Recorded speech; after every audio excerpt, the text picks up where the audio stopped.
सीखने की उसकी इच्छा और लगातार सीखते रहना, अनुभवी लोगों की बात सुनना, ऐसे क्षेत्रों में जो शायद ऐसे क्षेत्र जिनके बारे में वह नहीं जानता, शायद ऐसे क्षेत्र जिनमें उसे लगता है कि उसे सुधार करने की आवश्यकता है। वो अपने आप को विनम्र रखने में सक्षम है। वास्तव में उन लोगों के कहने को अच्छी तरह से समझना और लागू करना, उन प्रकार की चीजों को लागू करने में सक्षम होना और अंत में हम सभी प्रकार की चीजों पर चर्चा कर सकते हैं। हम शायद कई चीजें सूचीबद्ध कर सकते हैं जो मैं यहां सही तरीके से नहीं कह रहा हूं, लेकिन उसके पास मोटी चमड़ी है और वह अपने रास्ते में आने वाली सभी बाधाओं को संभालने में सक्षम है। और इसी मोटी चमड़ी के कारण हम आज यहां हैं। आप जानते हैं, ये कुछ ऐसा होना चाहिए जिस पर हमें खुद विचार करना चाहिए। ये हमें अपने आप को सुधारने के लिए प्रेरित करना चाहिए और हमें अपनी कमजोरियों की पहचान करनी चाहिए। उन कुछ कमजोरियों पर काम करना चाहिए जो हमारे पास हैं और अपने आप को सुधारने पर ध्यान देना चाहिए। आप जानते हैं, ऐश एक आदर्श उदाहरण है, ऐसा व्यक्ति जो नियमित रूप से अपने आप का मूल्यांकन करता है और सुधार के तरीके खोजता रहता है। और अभी पर्दे के पीछे इतना कुछ हो रहा है कि हमें इसके बारे में पता भी नहीं है, और जब ये हमें बताया जाएगा तो ये हमें पूरी तरह से चौंका देगा। तो ये केवल लाभकारी हो सकता है, ये ऐश के लिए फायदेमंद है, और अगर हम उसी चीज को लागू करते हैं तो ये केवल हमारे विकास के लिए फायदेमंद हो सकता है। तो मैं आपको एक उदाहरण देता हूं।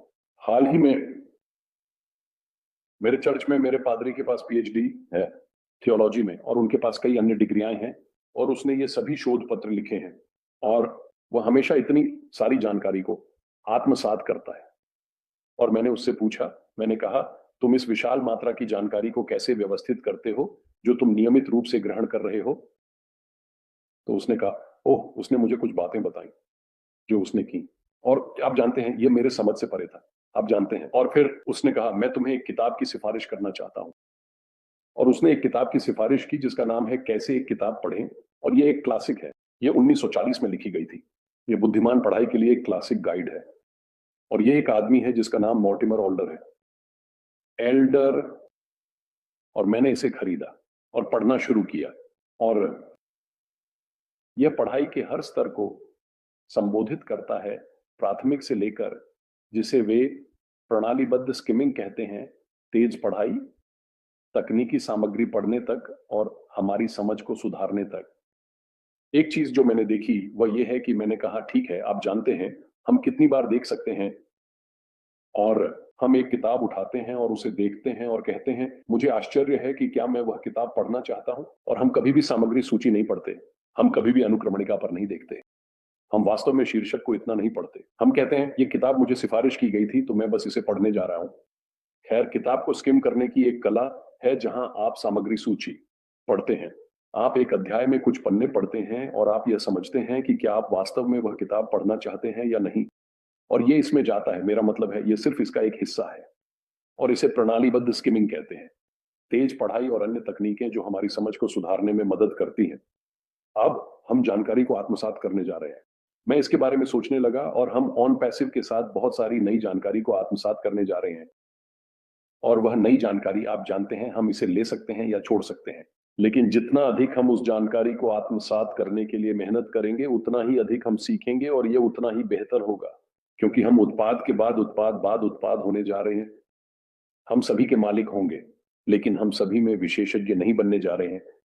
लेकिन हमारे लिए उन सभी उत्पादों के बारे में पर्याप्त सीखने का एक तरीका है, यहां तक कि उन उत्पादों के बारे में भी जिन्हें हम उपयोग नहीं करने वाले हैं, ताकि हम उस पर विशेषज्ञ बन सकें और वास्तव में थोड़ा और समझ सकें। तो मेरा संदेश है, अरे, जो आने वाला है उसके लिए खुद को तैयार करो। अंतिम संदेश में कहा गया था, क्या आप तैयार हैं?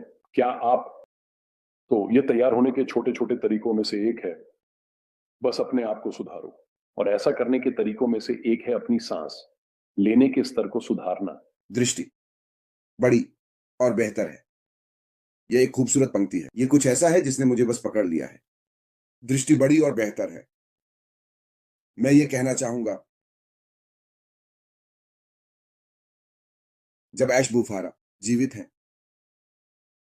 इसका मतलब है कि दृष्टि जीवित है। जब तक हमारे संस्थापक श्री ऐश सक्रिय हैं, दृष्टि जीवित है। ऐश सक्रिय हैं, दृष्टि जीवित है। हम जीवित हैं, दृष्टि जीवित है। हम अपने संस्थापक श्री ऐश में विश्वास करते हैं राख, हम दृष्टि में विश्वास करते हैं। वह दृष्टि और मिशन हमेशा जीवित रहेगा। आप एक विचारधारा को समाप्त नहीं कर सकते।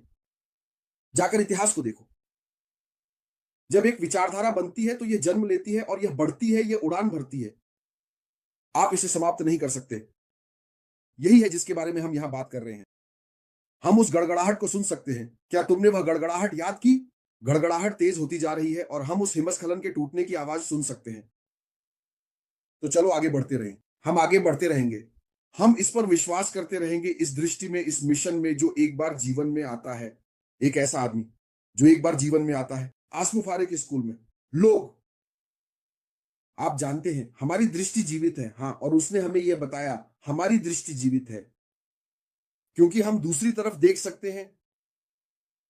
याद रखो, उसने हमें बताया हम दूसरी तरफ देख सकते हैं। मुझे लगता है कि जॉयस, डैन और मार्टिन ने भी कहा है कि हम पहिया को फिर से नहीं बना रहे हैं। हाँ, ये पूरी तरह से सच है। हम जो वर्तमान में यहां हैं उसे ले रहे हैं, हम इसे बेहतर बना रहे हैं। हम पहिया को फिर से नहीं बना रहे हैं, हम इस उत्पाद को ला रहे हैं। ये विघटनकारी उत्पाद जो पहले से ही मौजूद है, हम इसे आज जो है उससे बेहतर बना रहे हैं। तो हम दूसरी तरफ देख सकते हैं। वह वही है और वह देख सकता है और वह ये जानता है हम जो ला रहे हैं, जो हमने बनाया है और जो हमने पहले देखा है, उससे हमने अनुभव किया है। आप जानते हैं जो आ रहा है वह बेहतर है। और फिर टीम के बारे में, डैन ने भी टीम के बारे में बात की। मुझे लगता है कि जॉयस ने भी ऐसा किया, मार्टिन। हमारे पास टीम है, सपना टीम। हमारी दृष्टि जीवित है क्योंकि हमारे पास सपनों की टीम है, सपनों की टीमों की। हमारे पास वह है जिसे मैं नवप्रवर्तक की सपना टीम कहूंगा। यही हमारे संस्थापक श्री एश है। तो यही कारण है कि दृष्टि जीवित रहेगी और हमेशा जीवित रहेगी। उसके पास सबसे अच्छी टीम है, एक टीम जो उसकी दृष्टि के साथ समन्वयित है। तो वह इस टीम के साथ है। आपके पास धरती पर सबसे बेहतरीन विचार हो सकते हैं, सबसे ज्यादा पैसे हो सकते हैं, लेकिन अगर आपके पास टीम नहीं है जो आपके साथ मेल खाती है, जो आपके साथ सहमत होती है, आप कुछ भी अच्छे नहीं है। तो हमारे संस्थापक के पास वह टीम है जो उनके साथ मेल खाती है, सबसे अच्छी टीम, टीमों की टीम। इसलिए हमारी दृष्टि जीवित है। और फिर उसने हमें यह भी सिखाया, हमने अपनी गलतियां की है, हमने अपनी गलतियां की है। हमारी आंखों में देखता है और कहता है हमने अपनी गलतियां की है, लेकिन जानिए क्या, हमने अपनी गलतियों से सीखा है और हम आगे बढ़ रहे हैं। हम आगे बढ़ते रहेंगे क्योंकि हमने अपनी गलतियों से सीखा है। हम अपनी गलतियों को दोहराने वाले नहीं हैं, बल्कि हम अपनी दृष्टि को जीवित रखेंगे और आगे बढ़ेंगे। आप जानते हैं, और फिर यह दृष्टि खुद वहां है। हमने एएसएमआर की दृष्टि के बारे में सबसे लंबे समय तक बात की है। किसी ने इसे करने की कोशिश नहीं की है, कोई नहीं, क्योंकि इस दृष्टि में प्रेम, करुणा और आशा का यह अद्भुत तत्व है कि किसी और के पास यह नहीं है। आप जानते हैं, वह कहता है मैं दुनिया का सबसे उन्नत सूचना प्रणाली बनाने जा रहा हूं ताकि इस दुनिया का हर व्यक्ति इसका उपयोग कर सके।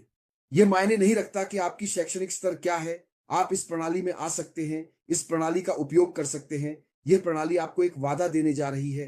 यह मायने नहीं रखता कि आप कौन हैं, आपकी त्वचा का रंग क्या है, यह मायने नहीं रखता कि आप कहां हैं, आप दुनिया के किस हिस्से से हैं। और मैं इस प्रणाली को इस तरह बनाऊंगा कि आप कम भुगतान करने वाले हैं, लेकिन आपको अधिक मिलेगा। आप कम करने वाले हैं और आप अधिक प्राप्त करेंगे कि आप इसे ऊंचा उठा सकते हैं। तो वह मिशन जो पर्दे के पीछे है, आप समझते हैं यही सब कुछ है, यही है हमारी मिशन का कारण। कभी नहीं मरेगा क्योंकि यह दिल से है। और उसने हमें बताया आपको छोड़ने से पहले, जैसा कि कहा गया है, मैं उन्हें स्क्रिप्ट दे सकता हूं। याद रखें कि मैं उन्हें स्क्रिप्ट दे सकता हूं और वे इसे कर सकेंगे। लेकिन मैं आपको गारंटी देता हूं, उनके पास मानवता के प्रति रुचि और लोगों और बाजार के प्रति वफादारी नहीं है। यह इस आदमी की दृष्टि का मूल है।